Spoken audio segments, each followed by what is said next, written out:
如果一個人他吃了太多食物以後會拉油，代表什麼？各位網友，你是否呢也有油便的現象？吃太多就會拉油便哦，不應該視為一個常態的現象。其實他要把它當作是一個重要的臨床的信號。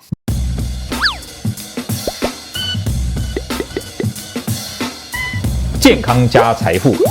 知足就是福。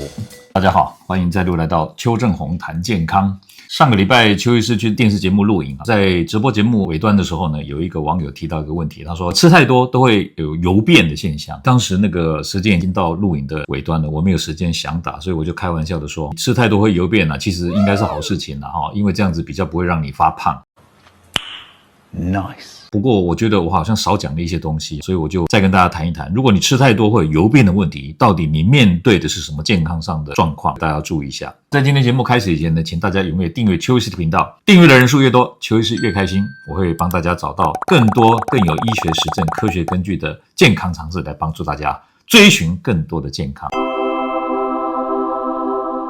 首先我們來談談這個病人或者是這個網友他為什麼會有吃太多拉油的現象。根據醫學文獻的記載，還有我們生理學上的原理，我們吃進含有很多油脂的食物的時候，必須要把這個脂肪消化掉，对吧？可是呢，我們的消化酵素是水溶性的，油是油溶性的，水溶性的酵素無法去进入到這個脂肪當中去消化這個脂肪，這個時候就必須要有一個乳化脂肪的作用。什麼東西能乳化脂肪？大家都知道嘛，膽汁就能乳化脂肪。所以食物進到十二指腸當中呢，十二指腸會放出一個激素叫 CCK， 這個 CCK 會促進膽囊的收縮，把儲存在膽囊當中的膽汁擠出來，進到十二指腸當中，把脂肪先乳化。好，那消化脂肪需要消化脂肪的酶叫脂解酶 lipase， 這個脂解酶是從胰臟分泌出來的。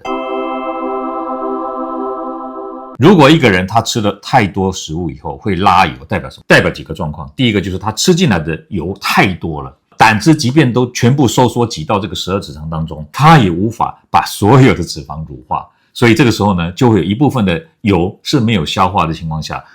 穿透這個小腸進到大腸，從大腸當中排出呢，就是變成油便。這是第一種狀況，就是你吃太多油了。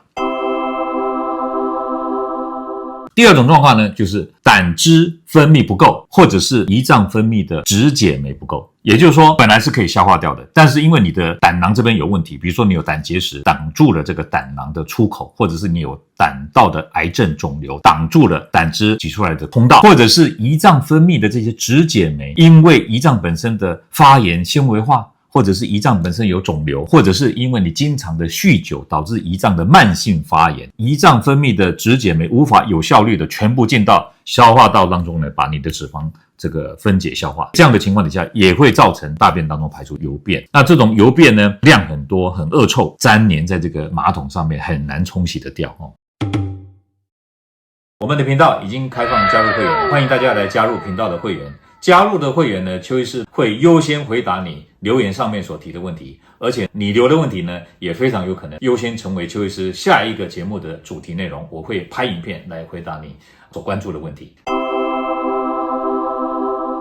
第三種狀況，吃進來的脂肪也沒有特別的多嘛，膽汁也沒有問題，胰臟分泌的脂解酶也沒有問題，可是呢，因為腸道本身吸收功能變差了，導致呢，在这些正常狀況下呢，還是無法完全的吸收，也是一樣，就會有油便排出。